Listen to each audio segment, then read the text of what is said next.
Ganito nga pala yung katawan ni Jidel bago siya magkasakit. Nasa 80 kilos din yung timbang niya dito at naging barista rin siya sa isang coffee shop. Hanggang sa pumayat siya ng ganyan at yun pala is cancer na yung sakit niya. January 2022 nga, nung nakapa niya yung mga kulani niya sa leeg. Nung unang kapanga niya dito is laki lang sila ng bulitas at talagang marami na rin yung mga kulani niya. Bali nga January hanggang February is yung ubo niya is dry cup at hindi natatanggal. Isa yon sa mga naging sintomas ng sakit niya. Bali bandang March is nagpa-check up na siya at dito nga is na-confine siya. At ang sabi ng doktor is pulmonya lang yung sakit niya. Ang dami rin ginawang test sa kanya pero ang sinasabing sakit niya is baka TB lang daw kaya sobrang dami ng mga kulani niya. Pagkatapos niya ma-confine is naghanap kami ng doktor sa Baga. At yung doktor niya is pinag-take siya ng mga gamot pang tuberculosis.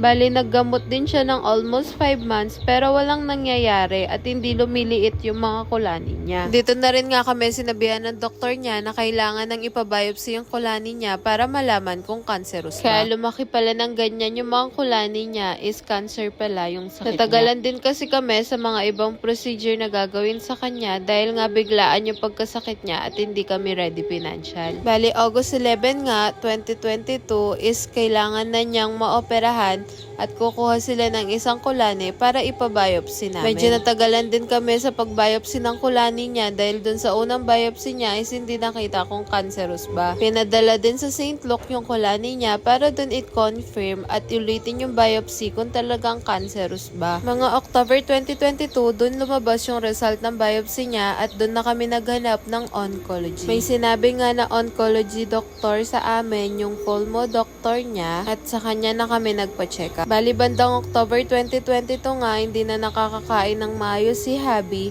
at nahihirapan na rin siyang umiga. Bali yung symptoms pa niya dito is lumabas kada gabi, nilalagnat siya at sobrang pawis niya kahit naka-aircon na at hindi nawala talaga yung ubo Hindi niya. na rin siya nakakakain ng maayos dahil sobrang sakit ng tiyan niya.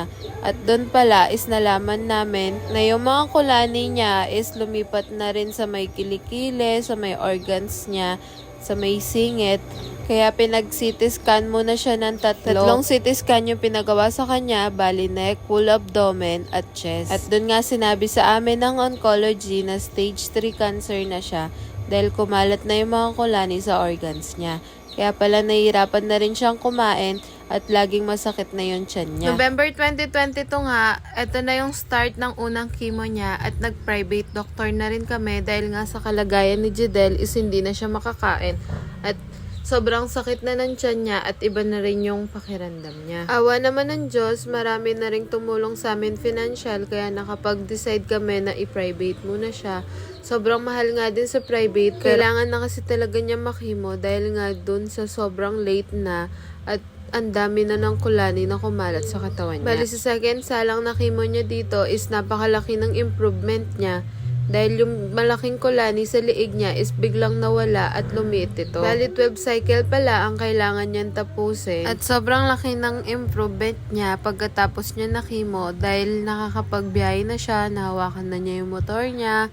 Alos parang pag nakita mo siya, parang wala din siyang sakit. Nagtataka nga yung doctor oncology niya, bakit daw sa lahat ng mga nagkikimo is siya lang yung tumataba. Galing nga pala kahapon si Abby sa Quezon City para kunin yung isang vial na ginagamit niya ngayon sa chemo niya na brentuximab. Yun lang muna for today's video guys. Thank you for watching. Bye!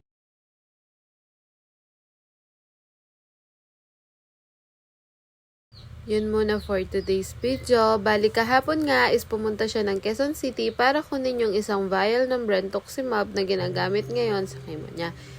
Tutuloy ko na lang po yung susunod na kwento. Thank you for watching. Bye!